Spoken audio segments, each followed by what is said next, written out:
You're watching the Movie Dawgs. We bark about the movies and nothing but the movies.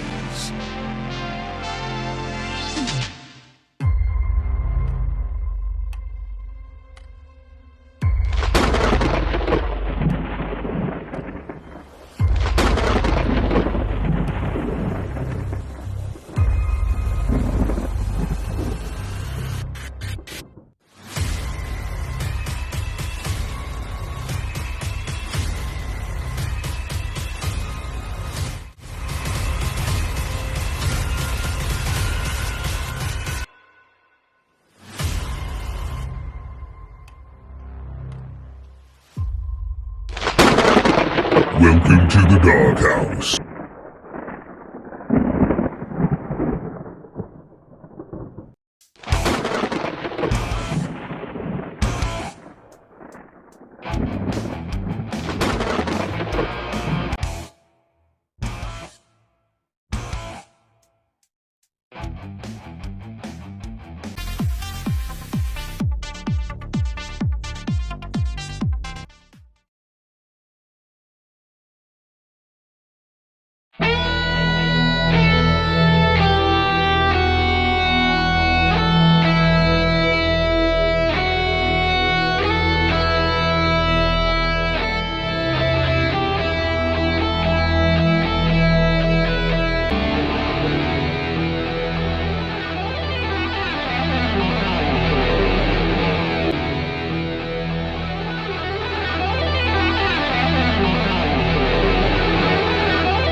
United Commercial Drywall Incorporated.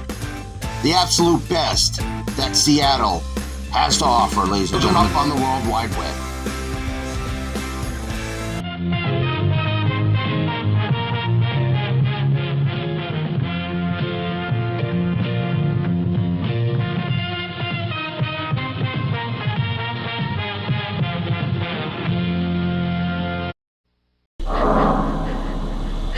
I just want to apologize to Mike's mom and Josh's mom and my mom.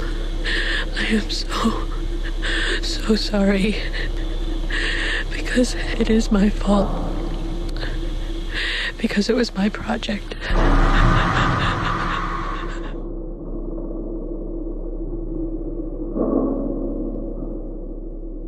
The search of the three missing Montgomery College students continues in Frederick County tonight. 10 days and thousands of man-hours have been unable to produce any clues. We have a few leads, a few other options we want to take advantage of, and just try to put together some pieces to this puzzle. Do you believe the occult may be involved in the disappearance of your son?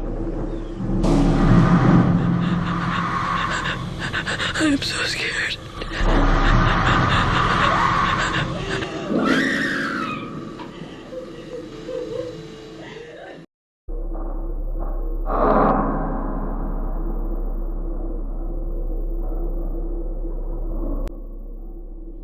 Welcome, ladies and gentlemen, to the first episode of the Horror Edition here on the Movie Dawgs Show. Tonight, we are going to be talking about the Blair Witch Project. I cannot believe it's been 25 years since the release of this horror classic. It's not the first when it comes to the found footage thing, but it was the first one to really market itself, especially online. And I just remember the months leading up to this film. I actually went on the internet. I was never big on the internet back then, and still wasn't even after, but to really understand what this film was about, because I was very intrigued by it, and the fact that it was two University of Florida film students, graduates who, you know, brought this big mythology together, and they did it off camcorders and, you know, regular, I think it was 16 millimeters or 8 millimeter camera. I'll have to look at my notes, but it was just so intriguing for a person who was an aspiring filmmaker like myself. Just a year before,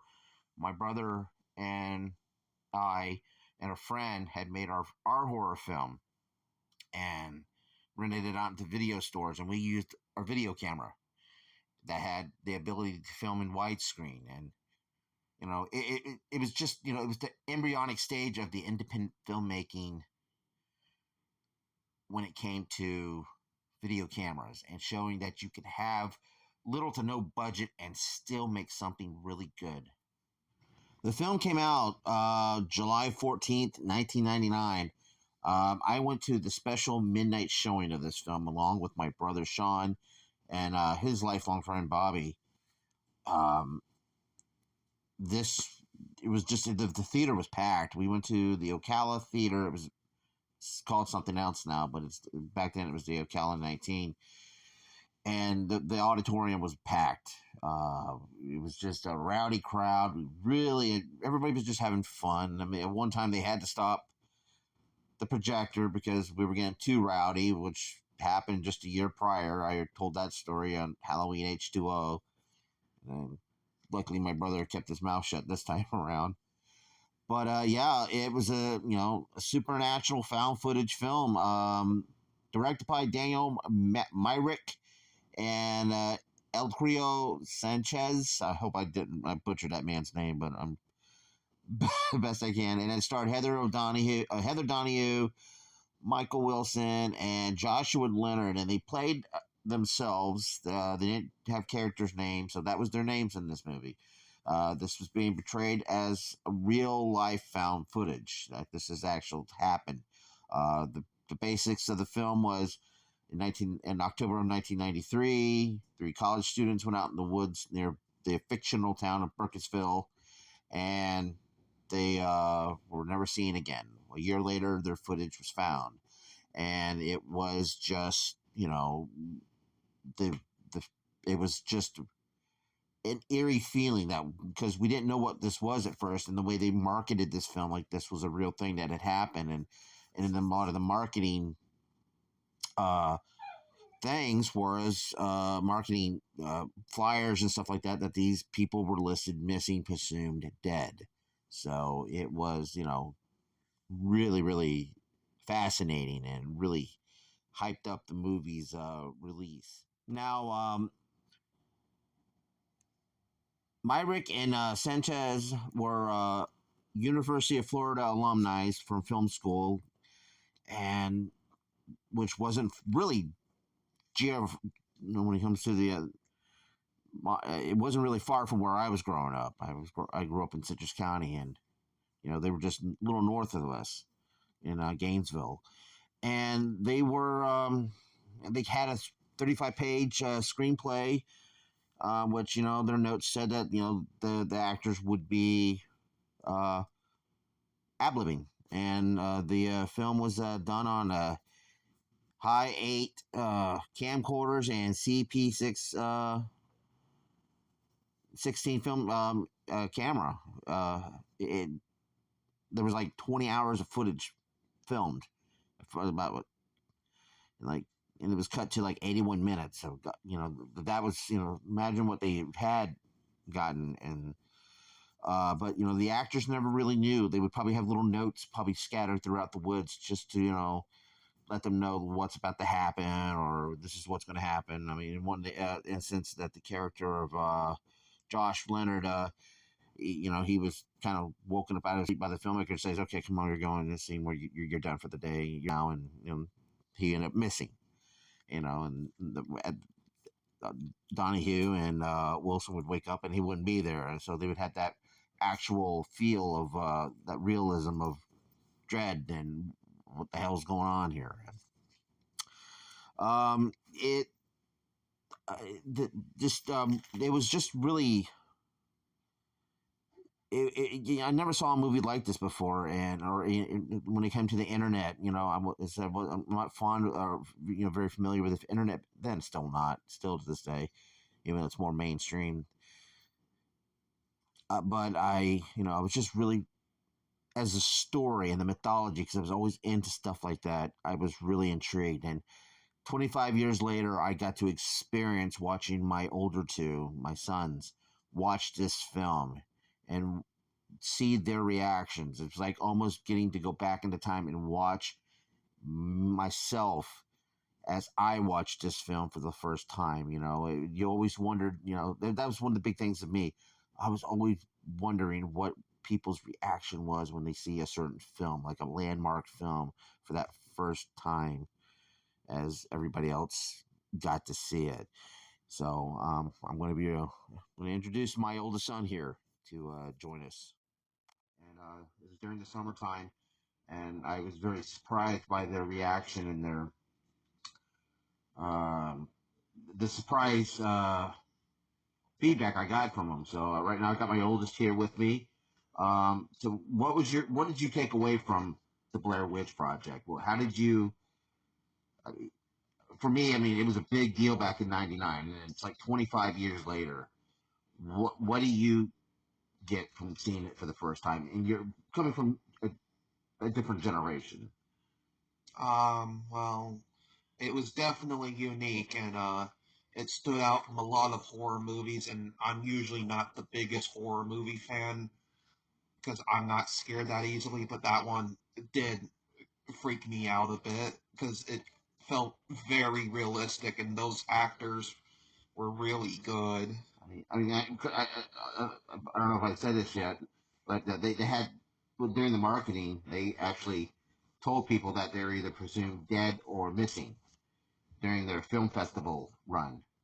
And that when the movie finally came out nationwide, they actually had to come out and tell people, hey, we're alive. This is all BS. And because people were still people thought the town was real. I had a friend whose mom said, I've been there before. I know that's a real town. Brickensville is real, and it's a fictional town. Yeah, people back then were like very easily fooled. Oh, it's still to this day too. I mean, okay. I mean, social media is a little bit more strong, but I mean, you got to understand. For me, this is one of the first movies I actually spent time on the internet to research and stuff. Before that, I was just completely obliterated and didn't even know what the internet was very much. But this is the first time I saw a movie being marketed solely through the internet. Yeah, because they had their own website, and that's how I ended up finding out about the lore and the mythology that the filmmakers had built. So, but I mean, what would you like to see? Because you've seen. I showed you the third film. Because the second film's not even worth watching. Yeah. I think they could definitely go for one more movie, but I don't think we're gonna get another one anytime soon. Well, they said they're going to try to do another one. They're playing the stage Lionsgate. Oh, they are. Yeah. But I'm just kind of curious. I mean, would you like? I know you're not too much into. I don't know if you read a lot into the mythology, but there's like Rustin Parr. I see dealt with more of a story arc with him, the guy who was the Burkerville Seven, who killed the children. That's the house that they were in. I like to get more backstory on that. Yeah. I still don't think they should show the witch, but maybe give more of a backstory to the witch. Maybe like a prequel story. Yeah, kind of like that.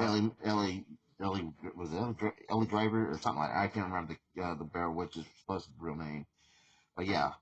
Well, I was so happy to show this film to you finally. I wanted you to see it for the longest time, And watching it felt the same way as I did with your Uncle Sean and our friend Bobby the first night that we saw it 25 years ago. And Yeah. I always thought that was just the perfect timing too. It was 25 years later, and I got to see y'all's reaction the way I'm sure it was for if somebody got to see my reaction of watching it for the first time. So that's kind of a jump backwards into time type of out of body experience, if that makes any sense. But it makes sense. Yeah. Well, all right. Well, I appreciate you taking time to come here on the show. And all right. It's been a while since you've been on the show, since you were, I don't know, much younger. I think I was like. It was the Avengers game. It was the Avengers Infinity War last time you were on the show. Oh. Or on the channel. My memory sucks. I don't remember. He doesn't do drugs, folks. He just has a bad memory like me. Yeah, I do. All right. Thanks a lot, buddy. See ya. I mean, now, when I look back and it was a sleeper hit of that year. And, I mean, it just the budget was always believed to be around $2,000 to $750,000, and it grossed $250 million. It beat Halloween's record at the time, which was like 20 years old record of Halloween being the most highest grossing independent film of all time. I mean, Artist Entertainment at the time, which is all got consolidated by Lionsgate, that and a couple other studios.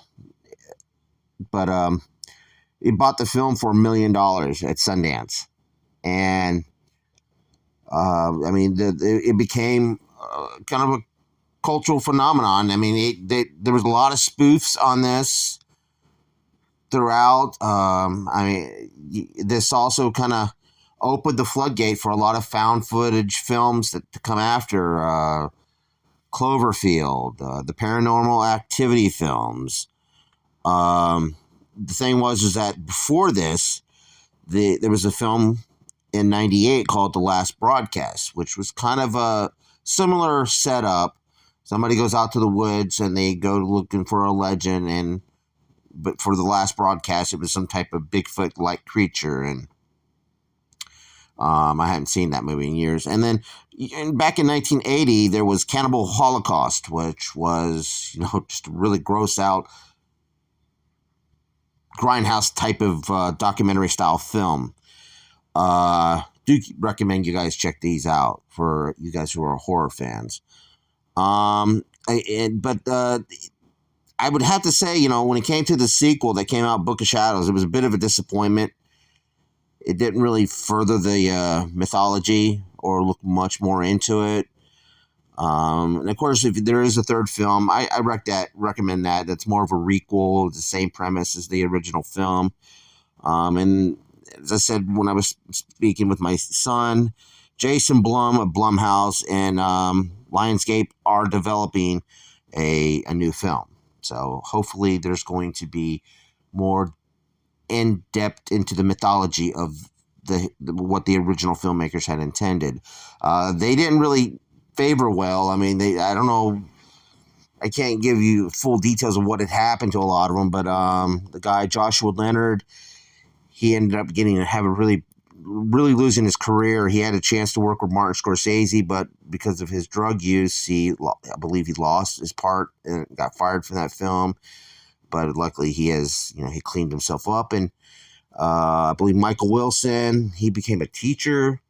Heather Donahue, she had changed her name now to, I want to say it's Rhett Hentz, something like that, because she was just, because she used her name in the movie, she just was, I guess, tired of it and was having issues or something like that, and I guess changed her name. But a lot of them, I remember seeing her in a few projects here and there, and after the Blair Witch, I think out of all the actors, she was the one I think that got more work, if I'm not mistaken.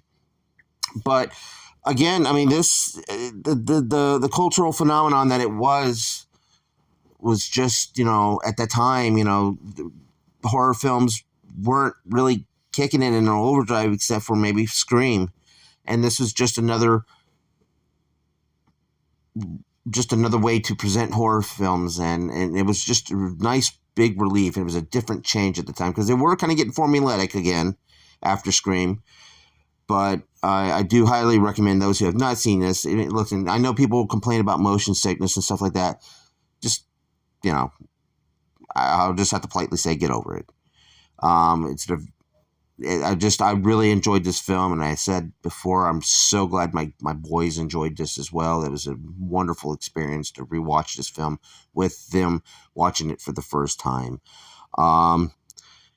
Again, I said it's hard to believe 25 years later. And, and I always wondered why, every anniversary would come around, the distributive people who would own the distributing rights and everything never did something with it. So hopefully we get a 25th anniversary edition or something, or probably on HD, whatever format we have now, high definition or 4K. Anyway. But, again, check it out any way you can, folks. It is worth watching, and it is a really great film. I've always, in every bit of format, have it in my library of films. All right, folks. Well, we're not done yet here. The horror season has just begun.